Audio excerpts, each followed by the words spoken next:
मैं हूं वैभव शर्मा और आज हम मॉडर्न इंडिया जो हमारा आधुनिक भारत का इतिहास है तो उसका आज हम एक नया टॉपिक लेके आए हैं जिसका नाम है सब्सिडरी अलायंस सहायक संधि जिस पे हम चर्चा करेंगे। हम समझेंगे क्या थी सब्सिडी अलायंस, कौन लाया था, क्या नुकसान थे, क्या फायदे थे इसके। इन सब चीजों पे आज चर्चा करेंगे। तो चलिए हम स्टार्ट करते हैं सहायक संधि। तो हम पहले समझ लेते हैं कि सहायक संधि थी क्या। अगर हम सहायक संधि की बात करें बच्चों, तो सहायक संधि भी एक क्या थी, एक जो ब्रिटिश ब्रिटिश रूल था, जो भी एम्पायर था, ब्रिटिश एम्पायर को, ब्रिटिश शासन था जो भी, उसका विस्तार करने की एक तरह की उनकी जो भारत में उसका विस्तार करने की, कैसे ब्रिटिश एम्पायर का भारत में विस्तार किया जाए, कैसे एक्सटेंशन बढ़ाया जाए, तो उस चीज को लेकर एक उनकी रणनीति थी, उनकी योजना थी एक टाइप की, जिसको उन्होंने सहायक संधि का नाम दिया। तो सहायक संधि को, ये सहायक संधि थी इस चीज की। लेकिन सहायक संधि से पहले हम देखते हैं इसके उद्देश्य क्या थे, कि हम फिर इसकी कुछ विशेषताओं पे वार्तालाप करेंगे। फिलहाल तो हम ये देखते हैं कि जो सब्सिडी अलायंस थी उसके क्या एम थे। तो उसके तीन एम थे। कौन कौन से तीन एम थे, तीन गोल थे। तो पहला उसका एम ये था कि ईस्ट इंडिया कंपनी की एक बड़ी सेना का भार और किसी और पर कैसे डाला जाए। कि जो ईस्ट इंडिया कंपनी थी, अब उसके बहुत सारे खर्चे थे, एक्सटेंशन भी करना था, विस्तार भी करना था ब्रिटिश शासन का। लेकिन उस ईस्ट इंडिया कंपनी की जो सेना थी, अगर वो अपने ही खजाने से, जो भी उनका ट्रेजरी था, उससे पैसा निकालते रहे, तो क्या होगा, उनको कोई प्रॉफिट नहीं ज्यादा होती। तो उन्होंने सोचा कि ऐसा क्यों ना, ऐसा कोई एक संधि टाइप या कोई ऐसा मतलब योजना बनाई जाए, जिससे क्या है, हमारी जो भी आर्मी है, ब्रिटिश आर्मी है, उसका खर्चा जो है भारत में ही निकल पाए, भारत के ही लोगों से निकाला जाए। तो उन्होंने क्या किया कि ईस्ट इंडिया कंपनी की एक बड़ी सेना, जो बहुत बड़ी सेना थी, उसका भार किसी और पर डाला जाए। तो पहला तो उद्देश्य उनका ये था सब्सिडी अलायंस लाने का। दूसरा उनका उद्देश्य था कि जो और भी, भारत क्या था, भारत उस टाइम बहुत ज्यादा एक मतलब समृद्ध देश था, प्रॉस्पेरिटी बहुत ज्यादा थी भारत में। तो बाकी यूरोपियन कंट्री जैसे फ्रांस है, पुर्तगाल है, डच है, ये लोग भी भारत में आ रहे थे अपना बिजनेस ट्रेड करने के लिए। तो अन्य यूरोपियन जो शक्तियां थी, जैसे अन्य यूरोपियन शक्तियां क्या थी, जैसे फ्रांस था, पुर्तगाल था और डच थे, जो भी डच थे, पुर्तगाल था, इन सब को कैसे रोका जाए, ये भारत में ना आए। तो इसके लिए भी एक उपाय करना था। तो उसके लिए भी उन्होंने सहायक संधि का सहारा लिया, ऐसी योजना बनाई। और तीसरा जो था कि किस प्रकार युद्ध किए बिना ही भारतीय रियासतों तो पर नियंत्रण किया जाए, बिना युद्ध किए ही भारतीय जो प्रिंसली स्टेट से भारत के, उन प्रिंसली स्टेट्स पर कैसे कंट्रोल कर लिया जाए कि वॉर भी ना हो, और उन राजा जो छोटी छोटी रियासतें थी, जो राजा थे, उन पे कैसे कंट्रोल कर लिया जाए, नियंत्रण कर लिया जाए, जिससे हम और ज्यादा पावरफुल हो जाएं। तो ये तो इनके थे तीन उद्देश्य सब्सिडी अलायंस को लेके। अब हम देखते हैं सब्सिडी अलायंस थी क्या, क्या उसमें उन्होंने अपनी डिमांड रखी सब्सिडी अलायंस में, तो उस पे बात करते हैं। तो ये थी सब्सिडी अलायंस की, अगर विशेषताओं पे बात की जाए तो ये विशेषताएं थी। तो पहली अगर जो इसकी अगर स्पेशलिटी मतलब देखी जाए, विशेषता इसकी क्या थी, कि उनकी डिमांड क्या थी अंग्रेजों की। उन्होंने क्या कहा, जो ब्रिटिशर्स थे, उन्होंने कहा कि एक सहायक गठबंधन है, एक मतलब अलायंस है ये। और कैसा है, इसमें क्या है, सब्सिडी अलायंस है, और इसमें क्या है, जो भी भारतीय शासक हैं, जो इंडियन रूलर है, जो एम्परर हैं, जो भी रूलर हैं, छोटे छोटे रियासतों के ये राजा लोग हैं, वो अपने आप स्वयं को, सशस्त्र बलों को भंग करना, उन्हें उनके पास जितने भी वेपन्स हैं, जो भी हैं, उनको डिस्ट्रॉय कर दें, और उस क्षेत्र में ब्रिटिश सेना को स्वीकार कर लिया जाए। मतलब ये समझो कि ये जैसे ये कोई क्षेत्र है, इसको, ये इसका कोई किंग है, इसका कोई राजा है, वो रूल कर रहा है, रूलर है। और ब्रिटिश सेना ने कहा कि भाई यहाँ पर जो भी रूल कर रहा है, वो अपने सारे वेपन्स वेपन्स को डिस्ट्रॉय कर दे, और इसको प्रोटेक्शन कौन देगा, हमारी ब्रिटिश सेना इसको प्रोटेक्शन देगी, ऐसा बोला इस संधि के तहत। दूसरा उन्होंने कहा कि जो भारतीय शासक थे, उनको ब्रिटिश सेना का भुगतान करना पड़ेगा। मतलब जो भी यहाँ पे अब ब्रिटिश सेना, अब देखो वहां पे अब खर्चा निकालने लगे, अपना जो भी एक्सपेंडिचर था निकालने लगे। उन्होंने कहा कि यहाँ पर जो भी ब्रिटिश सेना आपको प्रोटेक्शन देगी, आपकी स्टेट को प्रोटेक्शन देगी, प्रिंसली स्टेट को, तो उस ब्रिटिश सेना का जो भी पेमेंट होगा, सैलरी होगी, वो भारतीय स्टेट के जो भी जो शासक हैं, जो प्रिंसली स्टेट के जो भी रूलर हैं, छोटे छोटे राजा हैं, वो लोग उसका उनकी सैलरी का भुगतान करेंगे, पेमेंट करेंगे उनकी सैलरी का। ब्रिटिश गवर्नमेंट नहीं देगी पेमेंट, वो राजा लोग देंगे। अगर भुगतान करने में, अगर पेमेंट करने में क्या रहे, असफल रहे, पेमेंट नहीं कर पा रहे हैं, अगर पेमेंट नहीं कर पा रहे हैं, तो उस स्टेट का थोड़ा जो कुछ पार्ट होगा वो ब्रिटिश गवर्नमेंट को दे दिया जाएगा। मतलब ब्रिटिश जो भी अंग्रेज थे, ईस्ट इंडिया कंपनी थी उस टाइम, ईस्ट इंडिया कंपनी को दे दिया जाएगा। और इसी के साथ साथ ये कहा कि मतलब अब देखो ब्रिटिश जो सेना थी जो कहेगी वो प्रोटेक्ट करेगी, तो वही ये थी जो भी बाहर से दूसरे जो प्रिंसली स्टेट थे या जो राजा आपस में अपना मतलब वॉर करते रहते थे, तो कहा कि अगर कोई बाहर से आक्रमण या वॉर कर रहा है, एक्सटर्नल एग्रेशन या इंटरनल जो भी डिस्टरबेंस क्रिएट हो रहा है, उससे हमारी जो ब्रिटिश आर्मी जो काम कर रही होगी ना वहां पे प्रोटेक्ट कर रही होगी, वो उससे बचाएगी। वहीं इन्होंने कहा कि जो भारतीयों ने, जो अंग्रेजों ने भारतीय रियासतों के आंतरिक मामलों, ये उनसे कहा कि आपके इंटरनल जो भी मैटर है उस पे हम कोई भी इंटरफेयर नहीं करेंगे, अंग्रेज बोले ऐसा।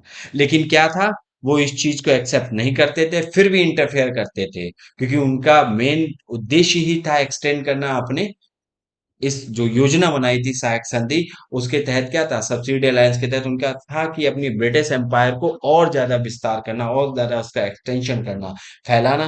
तो भाई वो तो अंदर अब घुस गए तुम्हारी टेरिटरी में, अब तो क्या करेंगे, इंटरफेयर तो करेंगे वो, हस्तक्षेप करते थे, इसकी बात उधर कहते थे, उस राजा की बात भिड़ा लड़ाने का काम करते थे। वहीं दूसरी बात थी कि भारतीय शासक किसी भी अन्य विदेशी शक्तियों की संधि नहीं करे। सीधी बात है कि सीधा कह दिया था इस अलायंस के तहत कि जो भी इंडियन रूलर है वो दूसरे कोई भी फॉरेन, जैसे फ्रांस है, फ्रांसीसी हैं या पोर्तुगीज हैं या आपके डच हैं, इन लोगों से क्या विदेशी जो भी पावर्स हैं उनके साथ कोई भी ट्रीटी नहीं करेंगे, समझौता नहीं करेंगे। भाई इससे तो फिर वो पावरफुल हुए, लड़ाई होगी, ये हार जाएंगे, एक्सटेंशन नहीं हो पाएगा। तो सारे ही दरवाजे बंद कर रखे थे। मतलब बिना तुम ब्रिटिश जो ईस्ट इंडिया कंपनी थी, अंग्रेज थे, उनसे बिना उनकी अनुमति के कोई भी रियासत किसी से कैसा भी टाइप का पॉलिटिकल संपर्क नहीं रखेगी, ऐसा कहा था। वहीं कहा कि भारतीय राज्यों में एक ब्रिटिश रेजिडेंट होगा। अब रेजिडेंट क्या करेगा, कहते रेजिडेंट, अब देखो वहां पे अभी इन्होंने कहा कि हस्तक्षेप नहीं करेंगे, किसी भी प्रकार का इंटरफेयर नहीं करेंगे, कि जो प्रिंसली स्टेट हैं छोटे छोटे, उन स्टेट के अंदर हमारा एक, अब कह दिया कि हमारा एक रेजिडेंट होगा। अब भाई रेजिडेंट तुम्हारा होगा, ऑफिस होगा, तुम लोग आर्मी रखोगे वहां पे अपनी, तो वो क्या उसके अंदर मतलब कोई भी इंटरफेयर नहीं करेंगे, ऑब्वियस करेंगे। उनका काम, उनका एम ही क्या था, उनका उद्देश्य ही था कि क्या था, ईस्ट इंडिया कंपनी में अपना मतलब नियंत्रण करना उनका उद्देश्य था, कि जो प्रिंसली स्टेट है, और उन्होंने बस घुस गए, हस्तक्षेप नहीं करेंगे, फिर भी करते थे, आंतरिक मामलों की जानकारी पूरी होती थी, ब्रिटिश गवर्नमेंट के पास पहुंच जाती थी, फिर वो उस टाइप से एक्शन लेता था। तो ये तो थी ब्रिटिश जो भी हमारी सब्सिडी अलायंस थी, वो क्या थी, उसकी क्या विशेषताएं थी, उसके बारे में हमने जिक्र किया, उद्देश्य देखे। अब हम देख लेते हैं कि भारत में जो सब्सिडी अलायंस है, सहायक संधि लाया कौन था। तो भारत में सहायक संधि था वो लॉर्ड वेलेस्ली लाए थे। अगर ब्रिटिश काल की बात करें तो पहले ब्रिटिशर्स थे जो बहुत ही बड़े एक लेवल पर, एक व्यापक स्तर पर क्या थे भारत में, लॉर्ड वेलेस्ली, वो क्या लाए थे, सहायक संधि लाए थे। और लॉर्ड वेलेस्ली कौन है, लॉर्ड वेलेस्ली ये है, ये लॉर्ड वेलेस्ली हैं, ये भारत के 1970, ये भारत के 19 1798 से 1805 तक बंगाल के गवर्नर रहे। कौन थे ये बंगाल के गवर्नर थे। और इसके बाद हम्म लेकिन एक चीज और थी कि ये पहली इंडिया में ये पहली बार सब्सिडी अलायंस नहीं लाए थे, सहायक संधि। इससे भी पहले सहायक संधि ला चुके थे, फ्रांस के एक गवर्नर थे जिनका नाम था डुप्लेक्स। डुप्लेक्स भारत में पहली बार सहायक संधि लाए थे, और डुप्लेक्स इसके अंतर्गत क्या करते थे, जो छोटे छोटे राजा थे जिनकी छोटी टेरिटरी होती थी, उनसे क्या रजवाड़ा, जो रजवाड़े खानदान होते थे, आज भी राजस्थान में हैं और भी जगह हैं, तो वहां क्या करते थे, कंपनी अपने सैनिकों को भेजती थी और उसके एवज में कहती थी कि मतलब हमारे सैनिक तुम्हारी प्रोटेक्शन करेंगे, और तुम्हारी प्रोटेक्शन करेंगे उसके एवज में तुम्हें उनको सैलरी या धन लेते थे, पैसा लेते थे उसके एवज में, उन राजाओं से कहते थे हम तुम्हारी सिक्योरिटी भेज रहे हैं और तुम इसके एवज में मुझे पैसा दोगे। जैसे प्रेजेंट टाइम में देखा जाए तो जैसे अमेरिका है, वो जापान की क्या करता है, जापान के पास आर्मी नहीं है लेकिन जापान की क्या करता है, सिक्योरिटी मतलब प्रोटेक्शन देता है उसको, और उसके एवज में जापान से पैसा वसूलता है, 8 बिलियन जो भी लेता है सालाना के तौर पे उससे लेता है। और यही पहले डुप्लेक्स करते थे। और बाद में ये लॉर्ड बेलेजली भी पहले नहीं थे, ब्रिटिशर्स नहीं थे, इनसे भी पहले लॉर्ड कॉर्नवालिस, जो कि 1760, 1760, और क्लाइव सॉरी, और लॉर्ड कॉर्नवालिस जो कि आपके 1790, 1793 जो परमानेंट सेटलमेंट लाए थे, ये सारे थे। इन लोगों ने भी सब्सिडी अलायंस सिस्टम का क्या किया था, सहारा लिया था, हेल्प ली थी इसकी भी। ठीक है। लेकिन बेलेजली ने एक्चुअली क्यों बोला जाता है, बेलेजली का सब्सिडी अलायंस में नाम क्यों आता, क्योंकि इन्होंने इन सब लोगों ने जो डुप्लेक्स थे, क्लाइव थे, कॉर्नवालिस थे, इन्होंने छोटे लेवल पे ही किया था इसका यूज। लेकिन बेलेजली ने इसको पूरे मतलब व्यापक स्तर पर, पूरे जो ब्रिटिश एम्पायर था पूरे एम्पायर पर इसको इम्प्लीमेंट किया था इसका, इसीलिए बेलेजली का नाम आता। तो आप ये उम्मीद करता हूँ ये आप चीजें समझ गए होंगे। तो देखो इसके तहत क्या आया था, बेलेजली ने अवध के नवाब 1801 में इन्होंने क्या किया था, अवध के नवाब ने भी स्वीकार लिया था। पेशवा बाजीराव द्वितीय ने भी क्या किया था, स्वीकार लिया था। मैसूर तंजौर, ये भी क्या किया, टीपू सुल्तान से हरा दिया था उनको 1793 में। और इसके बाद उनसे क्या किया, हथिया लिया था सहायक संधि के तहत, उसको अपने में मिला लिया। ग्वालियर के जो सिंधिया थे उन्होंने 1804 में बेलेजली की सहायक संधि को क्या किया बेटा, स्वीकार किया। इसके अलावा जोधपुर, जयपुर, मछेड़ी, बूंदी, भरतपुर, इन भारतीय जो जो छोटे छोटे राजा थे, इन राजाओं ने भी सहायक संधि को क्या किया, जो सब्सिडी लाइन्स थी उसको एक्सेप्ट किया। तो चलिए, ये तो हो गई हमारी सहायक संधि। अब हम ये देखते हैं कि कंपनी को इस सब्सिडी लाइन से क्या फायदे हुए थे। फायदे भी हुए थे कंपनी को। अब फायदे ये हुए थे, जो कंपनी थी, ईस्ट इंडिया कंपनी थी, उस ईस्ट इंडिया कंपनी को सहायक संधि से सबसे बड़ा फायदा क्या हुआ था, सबसे बड़ा फायदा ये हुआ था कि इसने जो देसी राज्यों को एक दूसरे से अलग कर दिया। जो भी स्टेट थे, छोटे छोटे प्रिंसली स्टेट थे, जो भी थे देसी रियासतें थी, उन रियासतों को क्या किया, एक दूसरे से अलग कर दिया। अब इस राजा से उन्होंने करार किया, अब ये राजा इस राजा से कांटेक्ट नहीं रख सकता, ना तो दोस्ती रख सकता, ना तो लड़ाई कर सकता। सारी चीजें करने के लिए उसे अंग्रेजों से क्या करना पड़ेगा, उसे अंग्रेजों से हेल्प लेनी पड़ेगी, मतलब पूछना पड़ेगा, अनुमति लेनी पड़ेगी। तो यहाँ पे ना तो वो दोस्ती रहे, ना तो लड़ाई कर सकते थे। सब कुछ क्या था, पूरे भारत में सब कुछ कंपनी के नियंत्रण में आ, कंट्रोल में आ गया। अब सारा कुछ कंपनी के कंट्रोल में आ गया, तो अंग्रेजों से कोई भी राज्य अब क्या थे, उनके खिलाफ आवाज ही नहीं उठा सकता था। अब आवाज उठाओगे तो क्या होगा, उनकी तो आर्मी पहले ही से वहां तैनात है, गड़बड़ कर देगी। ऊपर से तुम्हारी इंटरनल जितनी भी चीजें हैं वो सब उनके पास है, आवाज जितनी भी तुमने मतलब सीक्रेट जो भी है, वार्तालाप क्या है तुम्हारा, सारी रहस्य उनके पास पहुंच गए। तो ये सारी चीजें क्या थी, ये सारी कंपनी का बहुत ही बड़ा इम्पैक्ट पड़ा था, और कंपनी को इससे बहुत ही बड़ा प्रॉफिट हुआ। किस चीज को लेके, अपने एम्पायर को एक्सटेंड करने के लिए, ब्रिटिश एम्पायर को एक्सटेंड करने के लिए। और दूसरी अगर चीज देखी जाए तो विशाल संगठन कर लेने के पीछे भी कंपनी का एक स्वार्थ था। देखो देसी राज्यों में एक विशाल संगठन कर लेने, विशाल संगठन क्या था कि अपनों उन्होंने रेजिडेंट ओपन कर दिए थे उनके अंदर। अब उसके अंदर भी सेल्फिशनेस था, उसका स्वार्थ ये था कि भाई राज्यों की सुरक्षा तो दूर, विशाल सेना का उपयोग करने में, शत्रुओं को नष्ट करने में, मगर मतलब वो जो सेना उन्होंने लगा रखी थी प्रिंसली स्टेट के अंदर, कि राजाओं को दे रखी थी, उससे वो ये नहीं था कि उनकी प्रोटेक्शन करते थे, प्रोटेक्शन नहीं करते थे, वो उन्हीं को हार्म पहुंचाते थे। उनसे जो भी इंटरनल खबरें थी उनकी, ब्रिटिश गवर्नमेंट मतलब जो ईस्ट इंडिया कंपनी थी अंग्रेज, उनके पास पहुंचा देते थे। और अगर उन्होंने कोई भी आवाज उठाई तो उनको मार देते थे, ये सारी चीजें करते थे। अब सहायक संधि की सहायता से क्या था, अंग्रेजों ने फ्रांसीसी प्रभाव को भी कम कर दिया। अब क्या इससे पिछले पढ़ चुके कि किसी भी जो भी विदेशी पावर हैं, शक्तियां हैं, उनसे प्रिंसली स्टेट जो राजा हैं, वहां के रूलर हैं, वो क्या करते हैं, कोई भी ट्रिटी नहीं कर सकते हैं। ट्रिटी करेंगे तो उससे पहले अंग्रेजों से क्या अनुमति लेनी पड़े, अंग्रेज अनुमति देंगे नहीं। तो भाई यहां से भी क्या हुआ कि विदेशी जो भी पावर्स थी, जैसे फ्रांस, पोर्तुगीज और डचेस, जो भी थी ब्रिटिश पावर, अब वो भारत आने में उन्हें क्या होगी, समस्या होगी, क्योंकि प्रिंसली स्टेट सब किसके अंदर में आ गए थे, धीरे धीरे अंग्रेजों के अंडर में आ गए थे। तो फ्रांसीसी प्रभाव को भारत में आने से रोक दिया उन्होंने, वो नीचे ही रह गए, उन्होंने ज्यादा इम्पैक्ट नहीं दिखा पाया भारत में। संधि के अनुसार फ्रांसीसियों को ना तो दरबार में प्रवेश की, ना ही नौकरी देने थी, ना ही कोई हेल्प करने। धीरे धीरे राजनीति से संन्यास लिया उन्होंने, पॉलिटिकल भारत में पॉलिटिकल अपना करियर वही खत्म ही कर दिया कि ना तो हम राजाओं से मिल सकते हैं, ना तो हम कुछ उनसे नौकरी उनके यहाँ कर सकते हैं, कुछ भी नहीं कर सकते हैं, क्योंकि करेंगे नौकरी उससे पहले राजा को उससे अंग्रेजों से अनुमति लेनी पड़ेगी। तो ये सारी चीजें क्या थी, ये सारी उनको फायदे हुए थे, ये सारे किसको, कंपनी को फायदे थे। और ये सारे फायदे उनको किस लिए और ज्यादा इनके लिए महत्वपूर्ण थे, क्योंकि उनका जो एक्सटेंशन कर रहे थे, वो जो विस्तार कर रहे थे अपने ब्रिटिश एम्पायर का, उन्हें विस्तार करना था, उसके लिए बहुत ही ज्यादा इंपॉर्टेंट था, बहुत ही ज्यादा हेल्पफुल साबित हुआ ये सहायक संधि।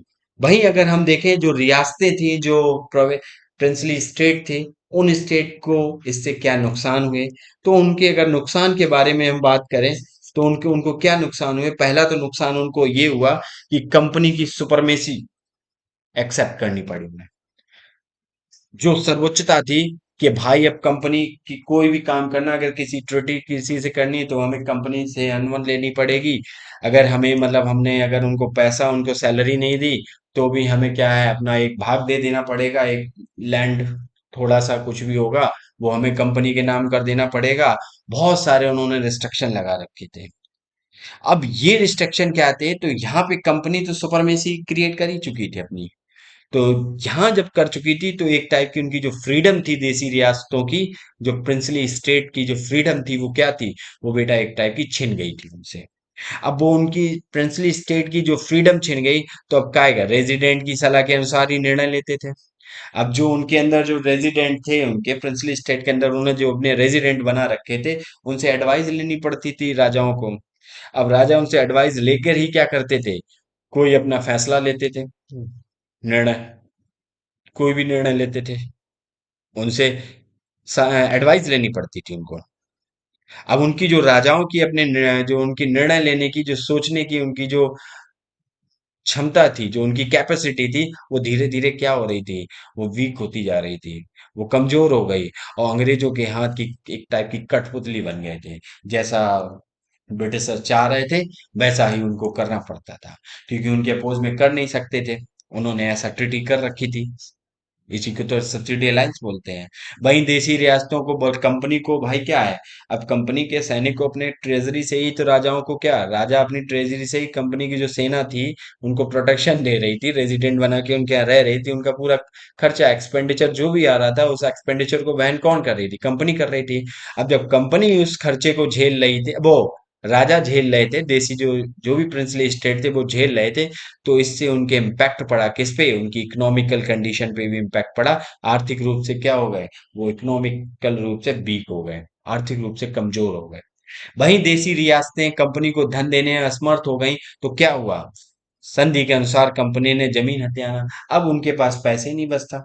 अब जब उनके पास पैसा नहीं बचा, बाहरी कोई एक्टिविटी हो नहीं रही, पैसा आ नहीं रहा है, और उन्हें ऊपर से पैसा देना, उसका तो उद्देश्य ही था इनको कमजोर करना, और पैसा देना पड़ रहा है, पैसा देना पड़ रहा है, तो क्या है, उनके ट्रेजरी जो भी उनके खजाने थे वो राजाओं के समाप्त हो गए, और समाप्त हो गए जिससे उनको अपनी जमीनें भी क्या देनी, अब पैस सैलरी नहीं दे पाएंगे तो टेटी कर चुके हैं कि अपनी जमीन देनी पड़ेगी, तो उनको जमीन देनी पड़ती थी। तो ये उनको सारे नुकसान थे, ये सारे देसी रियासतों को नुकसान हुए थे। तो आज आपने देखा कि सब्सिडी अलायंस क्या थी, सब्सिडी अलायंस कौन लाया था, क्या उसके फायदे थे, क्या नुकसान थे, ये सारी चीजें देखी। लॉर्ड वेलेस्ली को भी देखा, लॉर्ड वेलेस्ली बंगाल का गवर्नर था, 1798 से लेके 1805 तक रहा, और उसने व्यापक तौर पे सहायक संधि का यूज किया, और काफी ज्यादा उसका फायदा मिला, जिससे उसने अवध, पेशवा बाजीराव द्वितीय, मैसूर, तंजावुर, बरार, ग्वालियर, इन सबको क्या हुआ, जैसे जोधपुर, जयपुर, ये सब सहायक संधि के अनुसार एक्सेप्ट कर लिए गए। तो चलिए, अब हम नए लेक्चर में लेंगे नए टॉपिक के साथ, और इस लेक्चर की जो पीडीएफ और जो वीडियो लिंक है आपको इस